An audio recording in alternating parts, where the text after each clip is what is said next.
Hello fellow Unreal Engine artists, designers and developers, and welcome to a new series on how to create landscape materials. Why are you doing this, I hear you ask, when there are literally hundreds of tutorials out there on the same theme?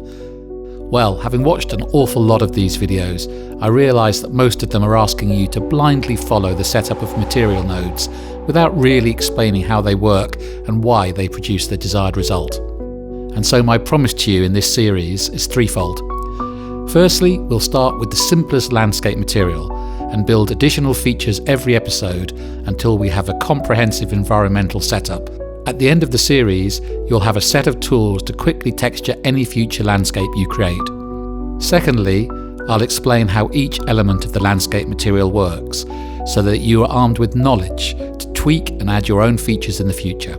And last but not least, we'll test regularly, so you don't have to wait until the end of the series to find out that nothing works and you've no idea where you went wrong. With that introduction out of the way, here's a rundown of the first part of the series to whet your appetite.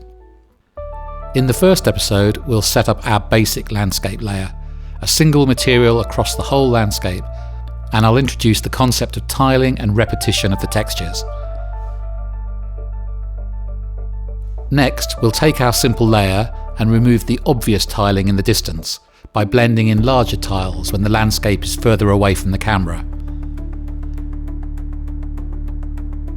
Using our building blocks from the first two episodes, we'll create a 4-layer landscape system based on the slope of our landscape, so that we can emulate the variety found in nature, from grass and beachy sand at low levels to gravel, soil and rocky cliffs at high altitudes.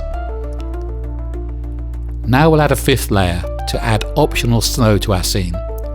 This will introduce 2 new features: height-based blending to determine where the snow starts, and noise mask to break up the snow and expose the cliff rock underneath. To break up the repetition even more across our landscape, we'll use custom overlays to vary the colours and shades of the textures. And in our continuing quest to emulate the randomness of nature, we'll look at ways to break up the repetition of our textures even more to remove that unrealistic grid effect that you often see in bad landscape setups. To further enhance our landscape, we'll provide the option to scatter puddles across the terrain and provide controls for the spread, amount and clarity of the water. Steep slopes can often result in stretched textures in our standard setup, so we'll create an alternative choice for our cliff layer to project the textures evenly across all dimensions for a more realistic result. We'll use the layer masks we've created in earlier episodes to drive the creation of grass, trees and other objects in the different sections of our landscape.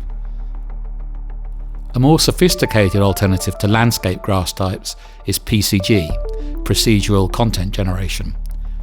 This gives us much more control over the placement and distribution of meshes on our terrain. For example, emulating the way grass and trees grow in nature based on clumping patterns and other environmental factors.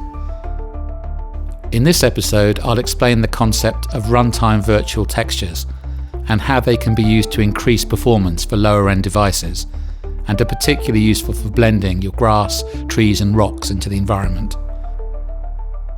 In the final episode of the series, we'll use what we've created so far in the series to quickly set up the texturing of a tropical island and introduce a new feature to mask foliage and materials below the water level.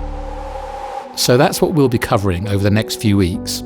I'll provide links to project assets you'll need to set up the landscape, textures and meshes that we'll use in each episode. I'm really looking forward to sharing my knowledge with you and leaving you with the skills and ability to implement them in your future games or cinematic projects. Stay subscribed and I'll see you soon for the first episode. Bye for now.